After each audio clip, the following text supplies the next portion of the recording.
نبی پاک صلی اللہ تعالی علیہ وآلہ وبارک وسلم کی امت کے اندر جن کو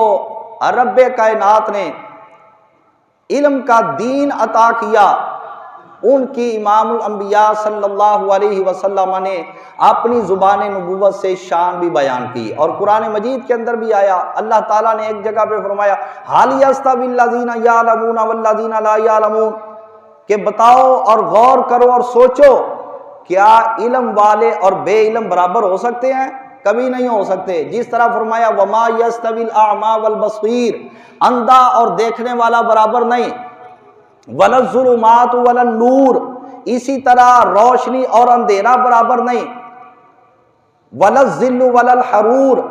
اور سایہ اور دھوپ برابر نہیں، وَمَا يَسْتَوِي الْأَحْيَاءُ وَلَا الْأَمْوَاتُ، زندے اور مردے برابر نہیں۔ تو اسی طرح فرمایا کہ علم والا اور بے علم یہ بھی برابر نہیں ہو سکتے، اور 28ویں پارے میں فرمایا یرفع اللہ الذین آمنوا منکم والذین اوتوا العلم درجات، اے ایمان والو اللہ تعالیٰ تم میں سے ایمان والوں کے اور علم والوں کے درجات کو بلند فرما دیتا ہے، یعنی جن کو ایمان عطا کیا ان کا درجہ بلند ہے ان لوگوں سے جو ایمان سے محروم کر دیے گئے، اور پھر جن کو ایمان عطا کیا وہ دو طرح کے لوگ ہو گئے، ایک وہ جن کو رب کائنات نے علم دے دیا، اور ایک وہ جن کو علم نہ مل سکا۔ تو ان دونوں قسموں میں سے جن کو علم دیا ان کے درجات رب کائنات نے دوسرے لوگوں سے بلند کر دیے۔ تو یہ قرآن مجید کے اندر اللہ رب العالمین کا اعلان ہے، اور آقا دو جہاں علیہ الصلوۃ والسلام نے علماء کے بارے میں کیا کچھ فرمایا، حدیث پاک کے اندر آتا ہے، جس کو حضرت ابو درداء رضی اللہ تعالی عنہ نے بیان کیا۔ آقا نامدار صلی اللہ علیہ وسلم نے فرمایا ان العالم یستغفر له من فی السماوات ومن فی الارض،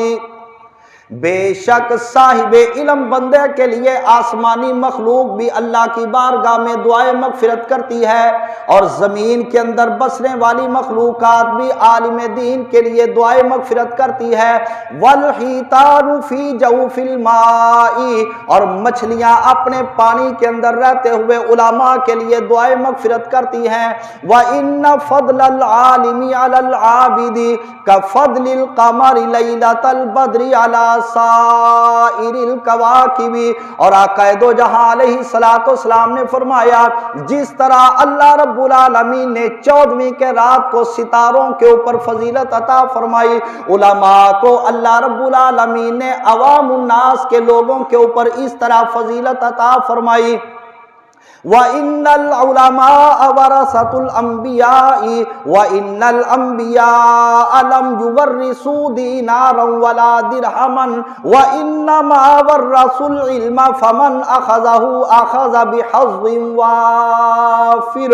امام الانبیاء سرکار نے فرمایا علماء انبیاء کے وارث ہیں، اور انبیاء جب دنیا سے پردہ فرماتے ہیں وہ درم و دینار چھوڑ کر نہیں جاتے، کسی کو درم و دینار کا مالک بنا کر نہیں جاتے، جب بھی وہ دنیا سے پردہ فرماتے ہیں چھوڑ کر جایا کرتے ہیں تو وراثت اپنی علم کی صورت کے اندر چھوڑ کر جایا کرتے ہیں۔ جس نے علم دین کو اپنے دامن کے اندر سمیٹ لیا اس نے انبیاء کی وراثت میں سے بہت زیادہ حصہ حاصل کر لیا۔